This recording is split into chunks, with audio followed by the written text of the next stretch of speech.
अचानक पुलिस आपके घर के पास आती है और कहती है दरवाजा खोलिए, हमें अंदर आना है। तो आम तौर पर इंसान सोचने लगता है कि मुझे दरवाजा खोल देना चाहिए और इन्हें अंदर आने देना चाहिए, वरना मुझे भी अरेस्ट किया जा सकता है या पुलिस वाला मुझे भी मार सकता है या डांट सकता है या गाली दे सकता है। लेकिन ऐसा नहीं है। सच ये है कि भारतीय नागरिक सुरक्षा संहिता के तहत पुलिस आपके घर में तब तक नहीं घुस सकती है जब तक कि उसके पास कोई वारंट ना हो, कोई सर्च वारंट ना हो सेक्शन नंबर 96 के तहत। लेकिन कुछ ऐसी भी सिचुएशंस हैं जहां पर पुलिस को ये पूर्ण अधिकार है कि वो बिना किसी वारंट के भी किसी के घर में घुस सकती है।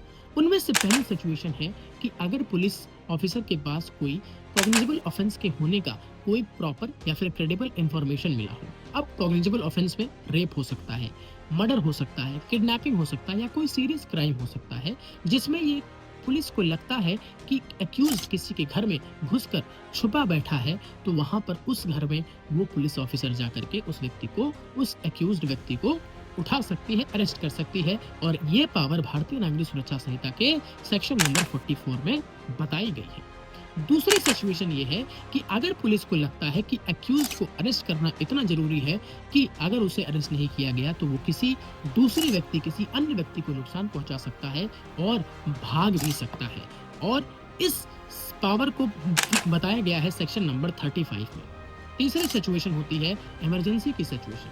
अगर किसी के घर में किसी के साथ वायलेंस हो रहा है, हिंसा हो रही है या फिर कोई घर में क्या कर रहा है, सुसाइड कमिट करने का कोशिश कर रहा है, तो इस सिचुएशन में भी पुलिस के पास ये हक है कि वो बिना किसी वारंट के उस घर में घुस करके उस हिंसा को बचा सकती है या फिर किसी इमरजेंसी सिचुएशन में से किसी व्यक्ति को निकाल सकती है और वहां पर उन्हें वारंट की जरूरत नहीं पड़ती।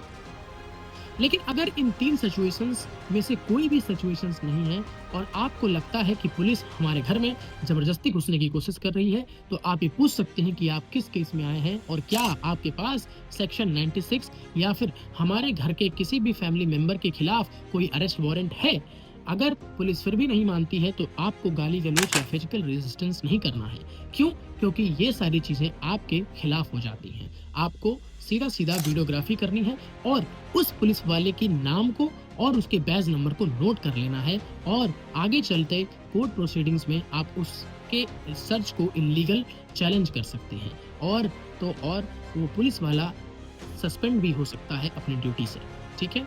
सुप्रीम कोर्ट ने कई सारे ऐसे जजमेंट्स में बताया है कि अगर इलीगल सर्च होता है या फिर मिसयूज ऑफ पावर करती है पुलिस, तो इससे प्रोसिक्यूशन का जो केस होता है वो कमजोर पड़ जाता है।